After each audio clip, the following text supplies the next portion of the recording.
Excellent. Donc, c'est toi qui gères toute la production. Puis, c'est toi qui nous accompagne aussi, qui est le super utilisateur dans l'implantation d'Alix comme tel chez Calimacil.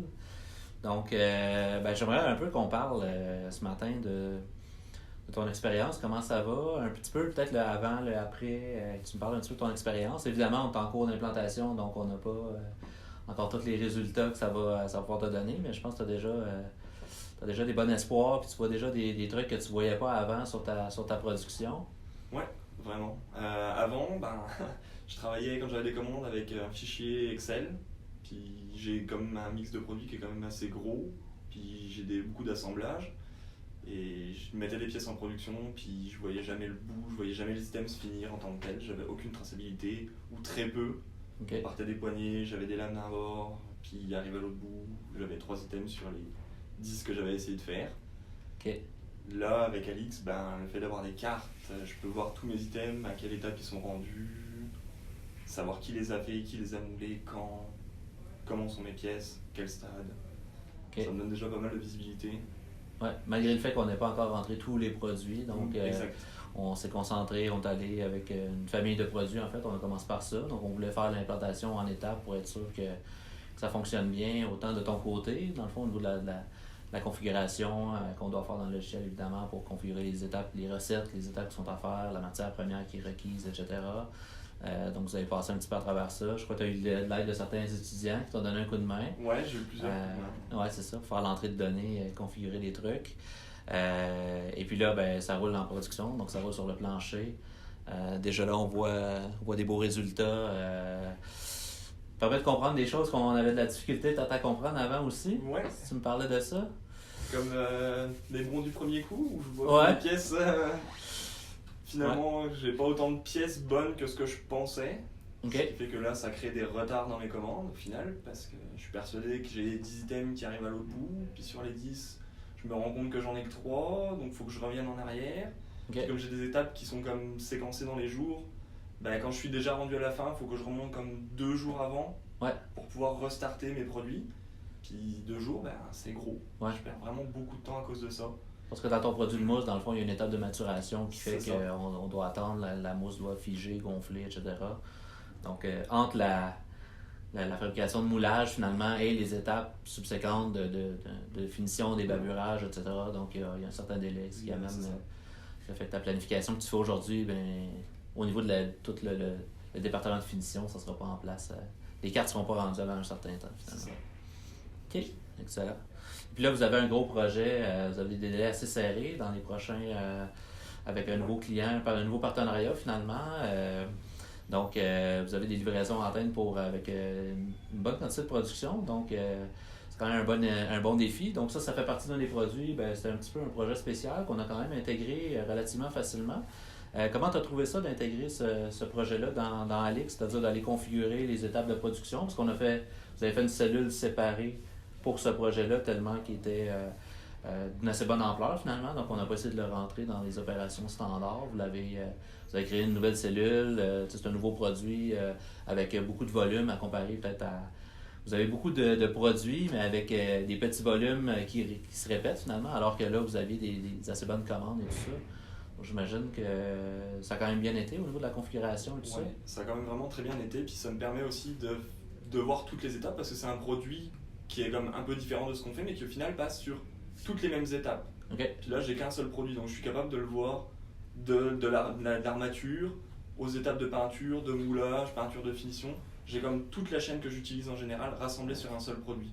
Ouais. Puis là, en termes de volume, c'est effectivement, on parle de 1200 à 1500 unités à produire dans un laps de temps assez court. Ouais.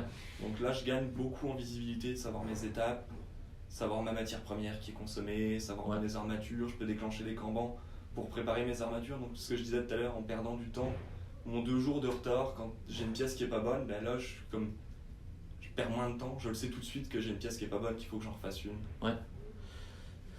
Excellent. Donc, tu as éclairé le sujet des Kanban et la consommation de matières premières et tout ça. Donc, ça, je pense qu'avant, c'était un petit peu laborieux. Puis souvent, parce que tu n'avais pas de visibilité finalement, souvent tu manquais des fois d'une matière ou qui allait jusqu'à parfois même freiner ta production parce qu'il te manque un élément essentiel dans la fabrication du produit. Donc, ça arrivait combien de fois par semaine, par mois? À peu près Trop souvent? Trop souvent, déjà, beaucoup trop souvent. Ouais. Je dirais qu'à peu près aux 15 jours, j'avais comme une nouvelle surprise de ah, il me manque une matière, ou ah, il nous manque des petits outils, de la fourniture. Puis j'avais comme aucun suivi, personne qui déclenchait rien, pas de levée de flag ni rien. Ce qui fait que on partait en fou pour produire parce qu'on savait que on avait une Vous avez quantité des X. commandes, c'est ça.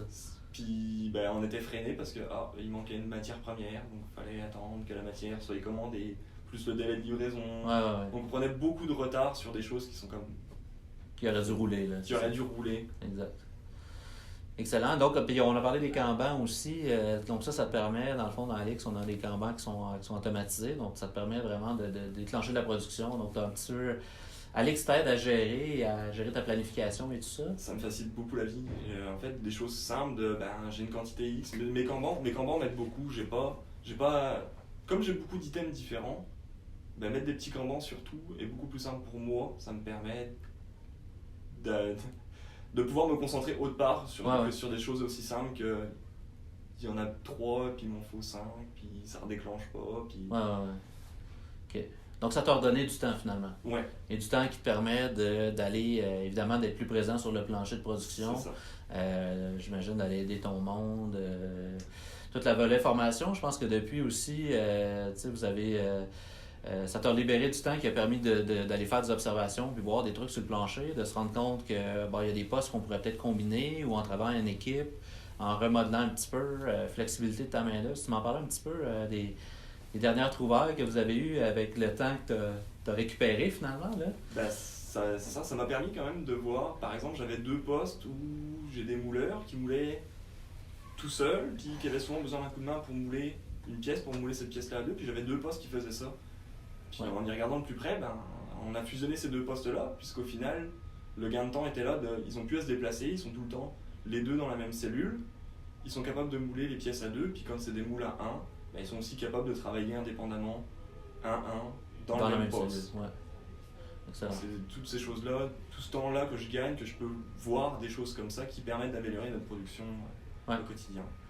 Et tu vois-tu une répercussion jusqu'à maintenant depuis les... Parce que là, ça fait quoi? Ça fait peut-être un mois ou un mois et demi peut-être? Je pense. Qu'Alix est plus présent, que ça roule.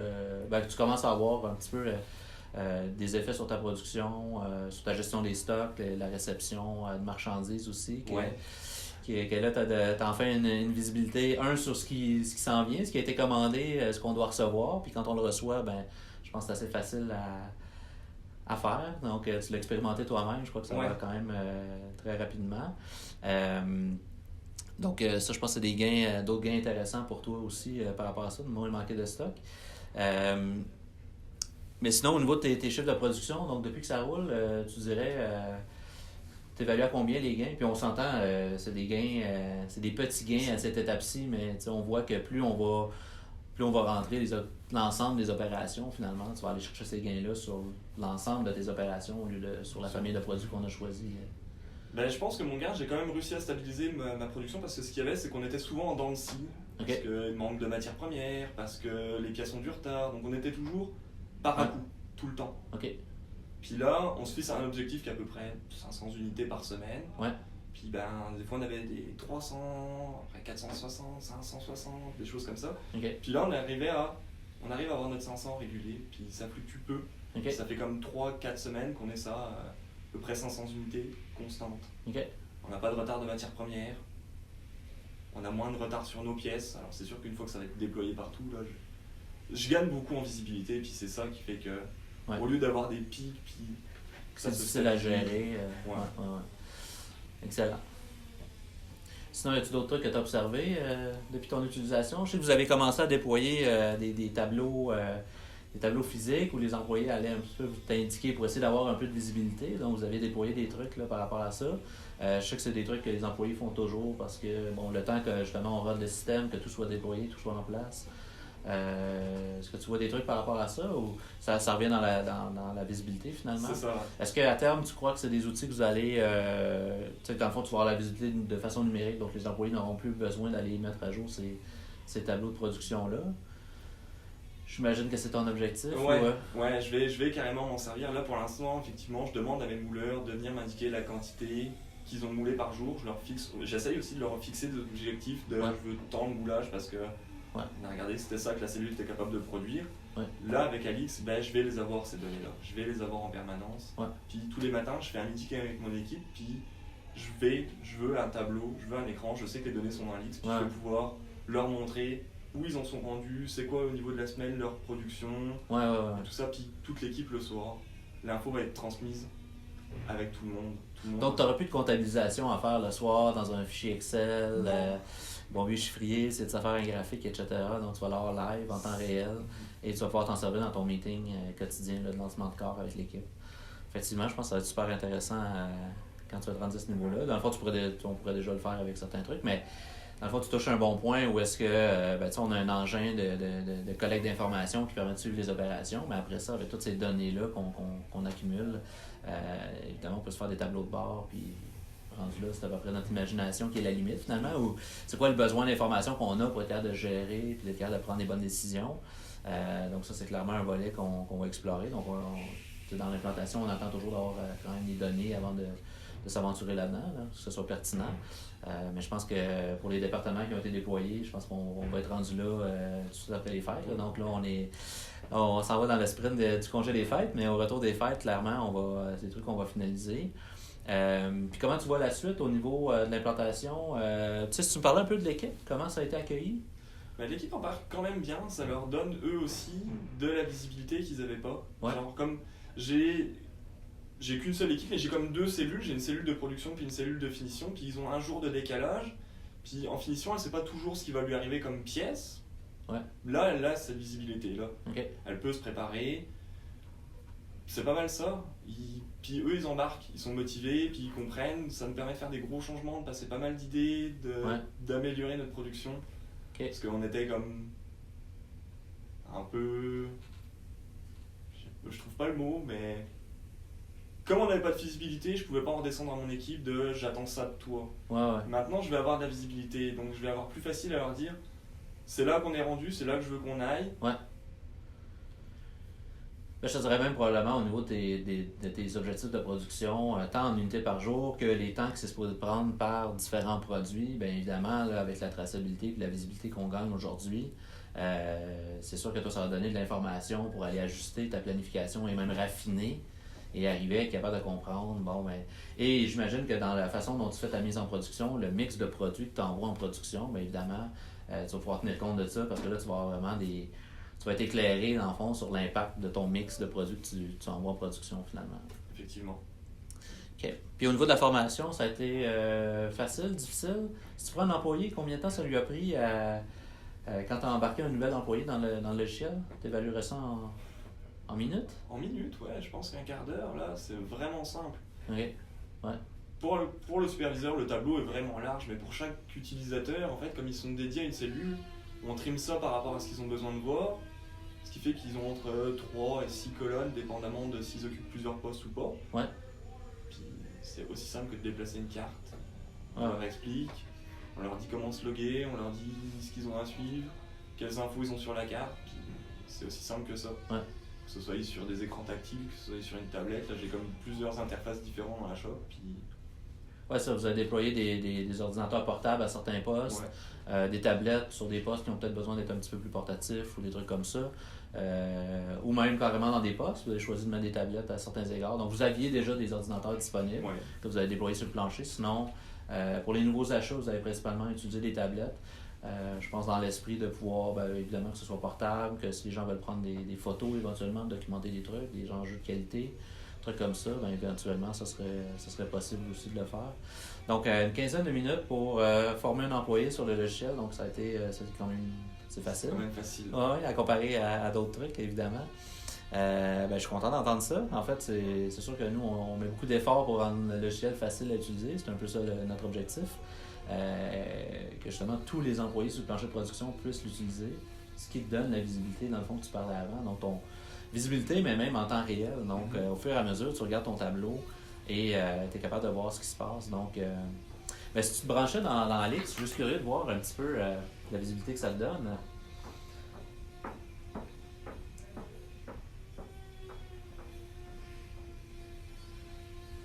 Donc, principalement, ton outil de prédilection, c'est vraiment le module de tableau où tu as l'ensemble de tes opérations.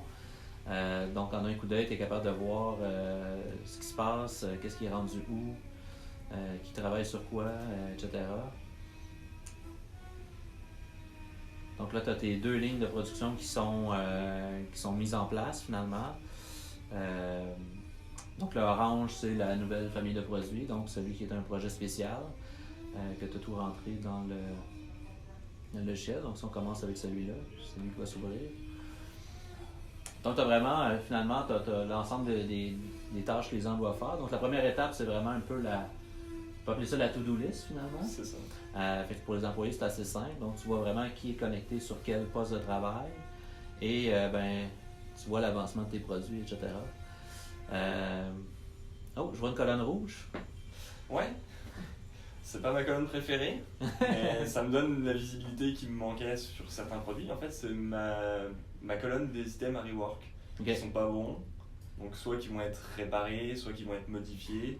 Mais dans tous les cas, je sais combien j'en ai à refaire à la fin de ma journée.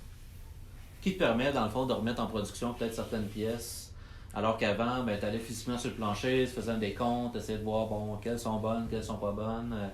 On dit pas bonnes, mais vous arrivez à les réparer et tout ça. Donc, quelles ont besoin un petit peu plus d'amour, qui n'ont pas été bonnes du premier coup finalement. Donc ça, c'est quand même intéressant, c'est une bonne visibilité. Puis toi, tu as des actions à prendre finalement en fonction des cartes ou des systèmes qui se ramassent dans ces colonnes-là. Donc, et ça permet aussi de ne pas s'accumuler à outrance non plus. Donc, tu es capable de prendre action plus rapidement quand tu vois qu'il commence déjà à s'accumuler certaines cartes là, dans ces étapes-là. Évidemment, j'imagine qu'à terme, tu veux éliminer la colonne rouge, c'est l'objectif. Très clairement. C'est pas pour rien qu'elle est rouge. Donc, excellent.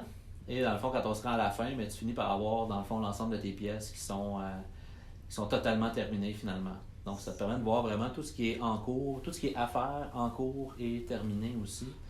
Et pour toi, en fonction de tes cadences de production, tes chiffres à atteindre, tu as une bonne visibilité. Et comme on disait, éventuellement, on peut avoir des tableaux de bord. Parce que là, on suit, dans le fond, les différents postes de travail. Donc, on sait exactement quelle pièce est passée sur quel poste de travail, a été travaillé par quelle personne et tout ça. Puis pourquoi on cherche cette traçabilité-là? Ou j'imagine que c'est pas pour partir à la chasse aux coupables. Non, c'est pour pouvoir quand même optimiser les choses. Parce qu'effectivement, on parlait de mon mix tout à l'heure, j'ai des pièces qui sont plus longues que d'autres à faire. Puis si je le sais pas, on a le feeling de ça, mais on n'a jamais de données qui nous le prouvent. Ouais, de façon toutes les intuitions qu'on a, là on va le savoir. On saura qui, quand, comment, en permanence. Est-ce que ça te permet d'identifier peut-être des différences par rapport à, tu parles des temps de cycle, dans le fond, pour faire certaines étapes de moulage ou peu importe. J'imagine que toi, ça te permet de voir un petit peu peut-être des différences de temps entre deux personnes, puis à ce moment-là, peut-être de se dire, crime, tu sais, pourquoi? D'aller chercher à comprendre, mais pas blâmer celui qui est plus lent. Mais peut-être de comprendre pourquoi il est plus lent, puis des fois, peut-être en analysant un petit peu la façon de travailler, on se rend compte que peut-être que l'autre personne qui a peut-être plus d'expérience ou qui a développé des trucs, peut-être que pour des besoins de formation, ou dire transférer des connaissances finalement pour être capable d'amener l'autre personne à s'élever au niveau du meilleur temps, de la meilleure. Puis on parle de temps, mais c'est qualité aussi. Dans le fond, ça te permet de voir quelle pièce a été moulée. Est-ce qu'il y a une personne qui fait qui a tendance à générer des pièces qui vont être un petit peu plus à avoir du rework ou à retravailler finalement. Si oui, on peut aller regarder un petit peu comment il s'y prend versus une autre personne, puis tout ça. Fait qu'il y a d'aller améliorer les choses. Je pense que cette traçabilité-là doit être utilisée de cette façon-là. Donc, pas partir à la chasse aux coupables, puis s'en servir contre les employés, parce qu'évidemment, si on s'embarque là-dedans, on sait très bien, moi et toi, que les gens soit vont s'en aller, voudront pas utiliser le système en se disant crime, il s'en sert contre moi, alors que on peut plus s'en servir pour les aider et les accompagner finalement. Donc j'imagine que c'est un peu ce que tu observes toi aussi. Oui, moi Alix c'est un support pour moi, mais c'est aussi un support pour l'équipe, parce qu'effectivement ça va nous permettre de voir des choses qui sont pas évidentes. Effectivement, les gens qui sont un peu plus lents, ça va nous permettre de pouvoir nous poser la question de pourquoi. Est-ce que c'est la personne qui a besoin de formation? Est-ce qu'il manque des équipements? Des outils, des choses comme ça. Ou est-ce que la méthode de travail n'est pas claire, tout ça. C'est ça. Donc, ça, c'est quelque chose qu'on a parlé aussi ensemble, là, prochainement, d'aller intégrer un petit peu plus d'instruction de travail pour les gens, pour aider justement les nouveaux employés. Donc, vous avez quand même une croissance au niveau de Calimacil. Donc, j'imagine que ça vient avec le fait qu'on rentre des nouveaux employés et il faut les former, il faut les rentrer. Donc, probablement que, comme tu dis, Alix va pouvoir t'aider à ce niveau-là, simplifier ou prendre en charge une partie de la formation par le fait qu'on peut le documenter et leur donner un petit peu des instructions et tout ça. Je pense que vous avez une ressource qui s'en vient après les fêtes, justement, pour donner un coup de main par rapport à ça. Là. Ouais, pour documenter au niveau de la qualité, puis aussi de la formation. OK. Et j'imagine aussi, on a effleuré le sujet, mais dans le fond, vous faites des moulages, donc vous utilisez des moules. Oui.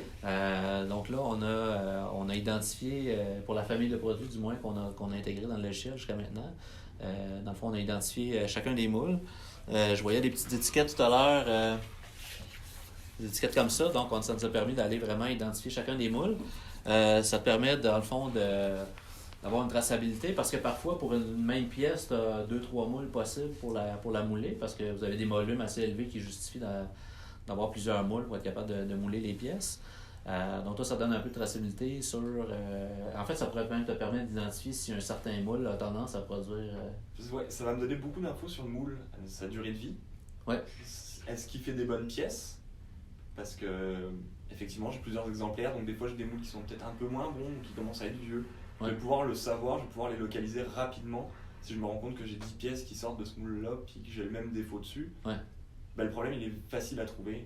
Que quand on le sait pas, cette pièce-là, de quel moule elle sort? Ça a été moulé hier, on le sait plus. Là, j'ouvre la carte, je sais quand elle a été moulée, quel moule a été utilisé. J'ai toutes ces infos-là. J'ai vraiment beaucoup d'infos sur la pièce en tant que telle. Que tu n'avais pas avant. Que je n'avais pas avant. OK. Et dans le fond, on a mis des scanners, dans le fond, des lecteurs de code de QR, dans le fond, sur certains postes de travail. Parce que dans le concept, dans le fond, les pièces doivent être moulées. Après, ils sont démoulés, envoyés pour les opérations subséquentes. Et la grande question avant, c'était est-ce que j'en ai d'autres à faire pendant que j'ai le moule dans les mains, est-ce que je le remets en circuit ou est-ce que je le sors pour rentrer une nouvelle pièce? Donc ça, c'était quand même, gérer le trafic à ce niveau-là, c'était quand même un certain enjeu. C'était effectivement un enjeu. Je partais ma planif le lundi, puis je mettais les moules en rotation. Puis là, on savait pas quand les arrêter. Donc ça créait du retard aussi, parce que plutôt que de créer les pièces dont j'avais besoin, j'avais des moules qui roulaient 2 jours, 3 jours. Puis on voyait une accumulation dans le whip. Puis c'est au moment où ça s'accumulait qu'on se disait, est-ce que ce moule-là est encore en production? Puis il était comme déjà trop tard, le mal est déjà fait, parce que j'ai perdu toute la capacité de mes presses à mouler une pièce que j'avais pas besoin. Puis en plus de ça, j'ai du whip qui croît pour rien non plus. Donc tous ces t'avais pas de vente associée finalement. C'est ça. OK. Donc ça te permet d'être plus connecté sur tes ventes, sur la demande finalement des clients, les commandes, etc. À comparer à avant. C'est ça. Ça va me permettre de répondre beaucoup plus rapidement. En fait, je gagne beaucoup de visibilité, puis je pense que c'est ça. C'est fou la visibilité que ça me donne sur énormément de points, que ce soit mes matières premières, que ce soit mes temps, que ce soit mes pièces, mes commandes, mon whip. Je vois tout maintenant. Et on n'a pas fini de déployer. Je vois tout le potentiel qu'il y a derrière. En fait, vous avez 3 grandes familles de produits et jusqu'à maintenant, on n'en a fait qu'une seule. C'est ça. En plus du projet spécial qu'on a intégré, parce que là, on avait ça justifiait ça finalement. Donc, effectivement, t'as juste la pointe de l'iceberg qui coule, qui sort du niveau de l'eau, mais en dessous, il y a encore toutes les autres familles de produits à intégrer. Et comment tu entrevois cette intégration-là suite à la première intégration qu'on a fait? Évidemment, la première est toujours un petit peu plus longue parce qu'on se familiarise autant de ton côté au niveau de la configuration et tout ça. Mais je pense qu'on a quand même fait un assez bon travail de configuration que pour les prochaines familles de produits, tu vois ça comment? Je pense que ça va vraiment être facile. Ça va être facile et rapide. OK. Parce que là, tu maîtrises la solution, les employés maîtrisent. Puis ton niveau d'autonomie, tu dirais, comment tu as besoin de nous, comment tu penses avoir besoin de nous versus... C'est très ponctuel. Des fois, j'ai quelques questions d'ordre technique, mais sinon, une fois que la configuration a été faite, là, je suis complètement autonome. J'ai même pris un de mes employés, puis je lui ai montré, puis il m'aide à rentrer des choses dedans. Donc, c'est super rapide à apprendre. Puis avec quelqu'un qui s'y connaît un peu en ordinateur, là, Ouais. capable de le former, puis qui m'aide à rentrer des pièces, qui m'aide à faire de la saisie de données, des choses comme ça, Ouais. très rapidement. Donc c'est très simple d'utilisation en fait. OK. Donc, un autre volet qui va nous rester à faire éventuellement aussi, c'est d'aller connecter ça avec les autres systèmes. Parce que là, pour l'instant, on est allé sur une version où l'enjeu principal, c'est de donner de la visibilité sur les opérations, mais évidemment, avec la quantité de produits que vous fabriquez par année, rapidement, il va falloir gérer l'entrée des commandes et tout ça dans le système. Donc, aujourd'hui, ça se gère bien, étant donné qu'on a mis une famille de produits. Donc, c'est les prochaines étapes qu'on va faire aussi, là, d'aller connecter ça avec avec vos autres systèmes d'entreprise, finalement. Donc, parce que vous faites beaucoup de commerce en ligne, donc les commandes rentrent, vous faites du B2C, B2B, donc il y a un mix là aussi. Donc, il y a des plus grosses commandes quand c'est des boutiques, des revendeurs finalement qui passent des commandes versus des clients qui s'achètent juste une épée pour eux finalement. Donc, évidemment, il va falloir connecter ça et à la fin, il faut renvoyer au client et renvoyer dans les autres systèmes. Donc, il va rester ce bout-là à faire, mais je suis assez confiant que ça va se faire. Là. C'est des trucs qu'on fait régulièrement. Mais je suis super content de voir. Et j'imagine qu'on pourra se reparler quand on aura intégré tous les familles de produits et que tu auras plus d'expérience à l'avoir roulé et tout ça. Mais déjà, je suis content de voir les gains que tu as eus après seulement, on va se dire, là, un mois et demi d'implantation. Si on compare ça à d'autres systèmes que j'entends sur le marché, je pense que c'est une bonne différence. Là. Donc, après seulement un mois et demi, d'avoir déjà ces gains-là de ton côté, tu évaluerais à combien tes gains en productivité que tu as pu gagner ou associé à la visibilité et tout ce qu'on a parlé? Est-ce que tu es passé de quoi, 350, 400 pièces par semaine à 500? Ouais. Juste depuis qu'on a... Et en plus, en fait, le gros point, c'est la stabilité. En fait. C'est ça. Donc, c'est beaucoup plus prévisible. Tu es capable de savoir que tu vas atteindre tes chiffres et tout ça. C'est surtout ça, finalement, qui donne la capacité. En plus de la capacité que tu as gagnée. Ouais. Puis que je vais encore gagner par la suite. Parce que... Ouais, ça, là, tu l'as gagné sur une famille de produits principalement, mais éventuellement sur les autres aussi. Donc, excellent. Je suis super content de cette belle entrevue qu'on fait ce matin.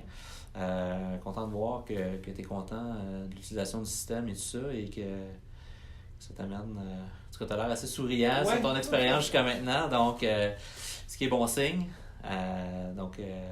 Mais on va remettre ça quand ça va être bien implanté, que ça va rouler, que tu vas avoir tes tableaux de bord aussi, qui vont te donner plus d'informations encore. Je pense que ça va être super intéressant de se reparler à ce moment-là et de voir l'ensemble des gains que tu auras pu avoir là, sur le logiciel. Merci beaucoup, Julien. Merci à toi, Alex. À bientôt. À bientôt.